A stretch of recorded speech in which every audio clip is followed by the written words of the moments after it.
Welcome to Standard Chartered Money Insights, a podcast series by Standard Chartered Bank that brings you market views and insights on the go. Welcome to Cut to the Chase. Today is Thursday, the 18th of April. I'm Daniel Lam, your host for the podcast. Well, I was going to stop at two podcasts talking about divergences from the quote-unquote normal state of things. But I could not resist the temptation to do a third and final one. 3 I don't think is so many, no? After all, they did do 5 movies on Rambo and 6 on Rocky. Well, I want to discuss EM equities x the China equity markets.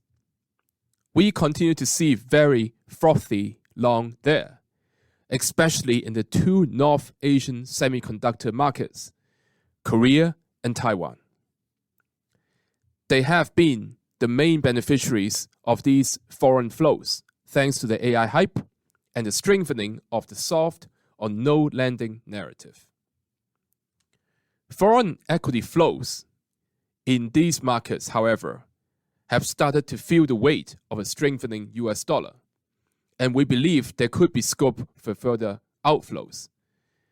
Taiwan and Korean markets are vulnerable if technology earnings fail to meet the high expectations in the coming weeks.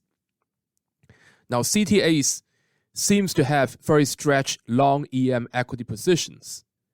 Trend following strategies are currently at the 98th percentile level in their exposure to EM equities since 2020, with Korea and Taiwan ranking the highest.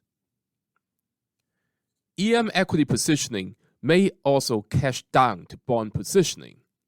Now, there has already been a sharp drop in EM hard currency and local currency bond flows as market participants reprice the odds and size of Fed policy cuts over the last 4 to 6 weeks. However, there could be one saving grace in EM equities positioning, and that is China. Now, Chinese equities have been very steady over the last 2 months, but doing so without much foreign inflow compared to past episodes of stabilization or recovery.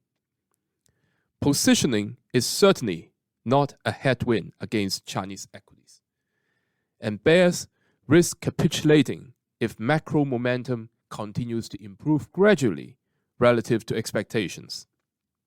So, for example, earlier this week, China's economy grew by 5.3% year-on-year in the first quarter of 2024, and that's significantly above the consensus forecast at 4.8%. Areas of outperformance include tourism, catering and accommodation, electric vehicles, ships and electrical machinery. And that is due to domestic consumers' high post-pandemic drive to travel.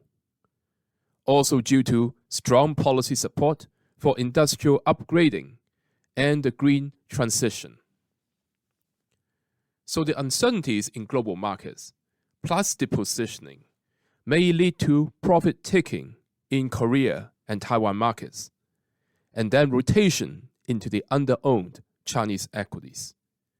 Now we have an opportunistic buy in high dividend yielding, non-financials Chinese SOEs, which gives investors exposure to China in a relatively defensive manner. That is all from me for today. As always, if you enjoy this podcast, please don't forget to rate and like it.